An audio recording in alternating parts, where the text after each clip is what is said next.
ఈ ఏరియాలో మన పార్టీ కార్యాలయం పెట్టలేదా? పార్టీ జెండా కూడా లేదండి. ఇక్కడ జనాలకి రాజకీయం పెద్దగా పడదండి బాబు. ప్రజాస్వామ్య దేశంలో అది దేశానికి పట్టుకొమ్మలాంటి పల్లెల్లో పాలిటిక్స్ లేపడం ఏంటయ్యా?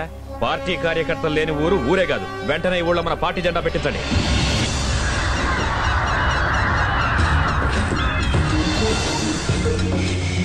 ఏంటయ్యా ఈ నిరంకుశత్వం? ఎన్నాళ్ళ పార్టీ వాళ్ళు గుత్తాధిపత్యం చెలాయిస్తారు? వాళ్ళకే ఓట్లు, వాళ్ళకే అధికారం, వాళ్ళదే రాజ్యం అయిపోయింది. అసెంబ్లీలో కూడా అధికార పక్షానికి ప్రతిపక్షం ఉంటుందయ్యా. వెంటనే ఈ ఊళ్ళో మన పార్టీ జెండా లేపండి.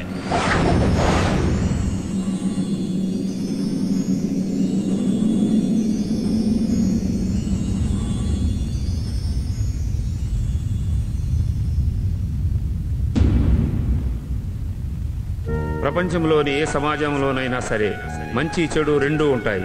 అలాగే కుళ్ళు రాజకీయాలు, మంచి రాజకీయాలు రెండూ ఉంటాయి.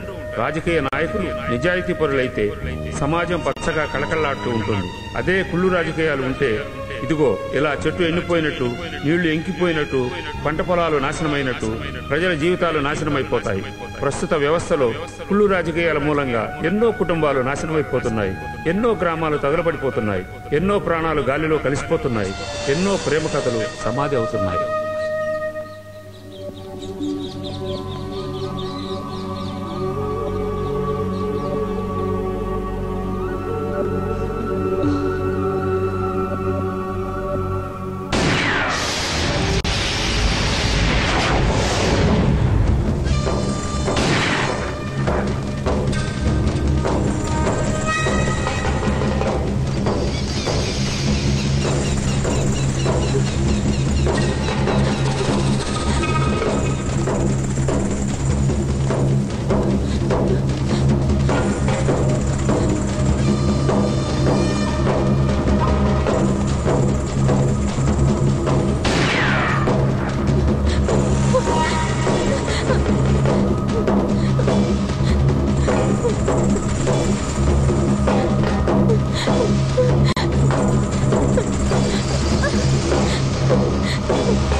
లేచిపోతున్నావా అమ్మా? సెక్యూరిటీ కూడా లేకుండా నేను బయటికి ఎందుకు వచ్చానో తెలుసా అమ్మా? నా పొరుగు నా కూతురు రూపంలో బయటికి వెళ్ళిపోతుందని తెలిసి వచ్చానమ్మా. అది నా శత్రువు కొడుకు ప్రేమలో పడేమ్మా. తులసిని నేను మనస్ఫూర్తిగా ప్రేమించాను అంకుల్. ఏం చేసావురా? ప్రేమించాను అంకుల్. ఏం చేసావురా? ప్రేమించుకున్నావు అంకుల్. ప్రేమించుకున్నావా? అవును అంకుల్. ప్రేమించుకున్నావురా? అవును అంకుల్. నీది రియల్ ఎవరా? ఏమే ఇడు బాబు ఎమ్మెల్యేగా ఓడిపోయాడే, దానికి నేనే కారణమే. కక్ష కట్టాడు, ప్రతిపక్షంలో కూర్చున్నాడు, నా మీద మట్టడం చేశాడు. అప్పుడు నాకు ఈ సెక్యూరిటీ వచ్చిందే. ఇప్పుడు నన్నే చేయలేక నీ లవ్వర్లో పెట్టుకొని నా జీవితం నాశనం చేయబోతున్నాడే. నా జీవితం నాశనం చేయబోతున్నాడు వీడు. నా లవ్ స్కెచ్ చేశాడు వీడు. తిరుపతిలో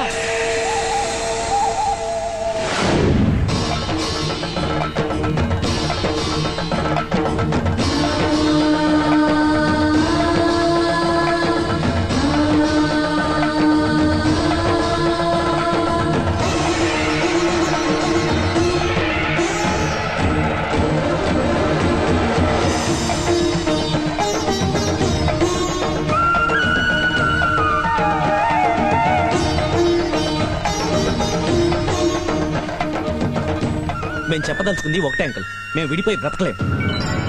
బతికినా చచ్చినా మేమిద్దరం ఒకటిగానే ఉంటాం. త్రిమూర్తులు గారు, మీ మాట అంటే ప్రజల్లో గౌరవం ఉంది. మీరు పార్టీలో ఉన్నోళ్లే, రాజకీయాల్లో తిరిగినోళ్లే. ఒక పెద్ద మనిషిగా చెప్పండి, వీళ్ళిద్దరిది ప్రేమ అంటే నమ్ముతారా? కాదని నేను చెప్తున్నా సార్, కాదని నేనే చెప్తున్నా. ఎంత పొలిటికల్ స్టంట్. వాళ్ళ అబ్బాయిని మా అమ్మాయి దగ్గర పంపించి జిగిడి చేయించి రాజకీయంగా తొక్కాలని చూస్తున్నాడు. నేను ఊరుకోను. ఈ పెళ్లి జరిగితే స్వామి శరణం, జరిగితే మాత్రం శవాలేసిపోతాయి. వాడు చెప్పండి సార్. అదే నేను హెచ్చరిస్తున్నాను. ఈ పెళ్లి జరిగితే మనుషులు కాదురా, ఊళ్ళకు ఊళ్ళే తగలబడిపోతాయి. తగలబెట్ట బాబు. సమస్య పెడదారిన పడుతోంది. ప్రేమ వీళ్ళిద్దరినీ కలిపింది. ప్రతీకారం మిమ్మల్ని ఇద్దరినీ దూరం చేస్తోంది. ఈ సమస్యకు పరిష్కారం చెప్పాల్సింది నేను కాదు, మీరు కాదు, మీరు కాదు, వీళ్ళిద్దరూ. రెండేళ్ల మధ్య పచ్చగడ్డి మొలవదు, రెండు కుటుంబాల మధ్య బంధుత్వం కుదరదు, రెండు పార్టీల మధ్య మనుషులు బ్రతకలేరు అని తెలిసి కూడా మీ ఇద్దరూ ఎందుకమ్మా ప్రేమించుకున్నారు? ఈ రాజకీయాలకి మా ప్రేమకి ఎటువంటి సంబంధం లేదు. మా దారిన మమ్మల్ని వదిలేస్తే ఎక్కడికైనా వెళ్ళిపోతాం అంకుల్. ప్రేమలో ఏముందిరా, నా బొందా నీ బొందా? వచ్చే పిచ్చి బొక్కమా, పిచ్చి బొక్కమా, నువ్వు అందంగా ఉన్నంత వరకే వాడు నిన్ను ప్రేమిస్తాడు. కానీ మా ప్రేమ, మా తల్లిదండ్రుల ప్రేమ నువ్వు చచ్చేంత వరకు నీతో ఉంటుంది. అదే ప్రేమ నీ కన్న కూతురి ప్రేమ మీద చూపించలేవా? చూపించలేను సార్. ఈ జనాన్ని నేను గొర్రెలు చేయలేను సార్. ఏమిట్రా ప్రేమకి గొర్రెలకి ప్రజలకి ఏమిట్రా సంబంధం? ఉంది సార్. ఏమిటి ఉంది? చాలా ఉంది సార్. ఏమిట్రా ఉంది? చాలా పెద్దగా ఉంది సార్. ఏమిట్రా పెద్దగా ఉంది? చెప్పు. వీళ్ళు ఉన్నారు కదా, చెప్పు. వీళ్ళంతా కలిపి నన్ను నాయకుడు చేశారు సార్. ఈ పార్టీ నన్ను పెద్దోడు చేసింది సార్. పెద్దోడు చేసింది. ఈ రోజు వీళ్ళని కాదనుకుని వాడితో ఫ్రెండ్షిప్ ఎలా చేయమంటారు సార్? పిచ్చివాడా, మీరు ప్రేమించే మీ పార్టీలు, మీరు అభిమానించే ఈ జనం తమ కోసం మీ పిల్లల ప్రేమల్ని త్యాగం చెయ్యమని కోరుకుంటారా? ఎందుకు కోరుకోరండి? నా పార్టీ కోసం ఎంతో మంది కార్యకర్తలు వాళ్ళ పెళ్ళం బిడ్డలు వదిలేసి ఊరూరు తిరుగుతున్నారు. నా ప్రాణాలు కాపాడడానికి ఎంతో మంది అనుచరులు వాళ్ళ ప్రాణాలు పోగొట్టుకున్నారు. రై, నీ పెళ్ళం మెడలో ఉన్న తాళి కోసం నా మెడలో ఉన్న తాళి తెగింది కదరా. నా పసుపుంకాలు రేవులో కలిపి మీరు కలిసిపోతున్నారా అని ఏ తెల్లైనా నన్ను నిలదీసి అడిగితే పోయిన ప్రాణాలు ఎవరు తెచ్చిస్తారండి? చెప్పండి. మీ ప్రేమ, మీ పెళ్లి మీ వాళ్ళకి ఇష్టం లేదు. మీరు కలిసి బ్రతికినా పారిపోయినా మీ ప్రాణాలే కాదు, ఈ జిల్లా మొత్తం నాశనం అయిపోతుంది. గోదావరిలో నీళ్లకు బదులు రక్తం ప్రవహిస్తుందమ్మా. మీరు విడిపోయి బ్రతికితే అంతా ప్రశాంతంగా ఉంటుంది. ఏం చేస్తారు మీ ఇద్దరి ఇష్టం.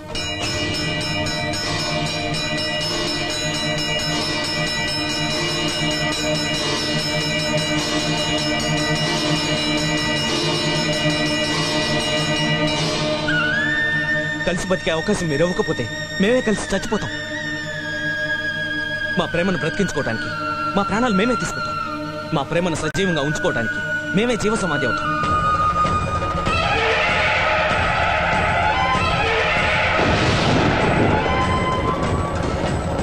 వీళ్ళ మధ్య మా ప్రేమ బతకదు.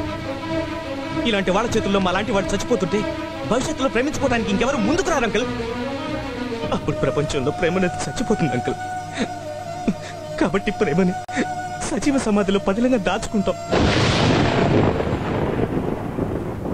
ప్రేమించుకుంటూ మేం కన్న కళ్ళండి ఆ జీవ సమాధి మీద పూల మొక్కల్లా మొలవాల అంకుల్. బ్రతుకుండి మేం కలిసి ఉండలేకపోయాం. కనీసం సావులోనైనా ఒక్కచోట సమాధి అయ్యే అవకాశం ఇవ్వమని మీరే చెప్పండి అంకుల్. మేము ప్రశాంతంగా చచ్చిపోతాం.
చెప్పండమ్మా, చెప్పండమ్మా, ఎవరి మన బిడ్డండి.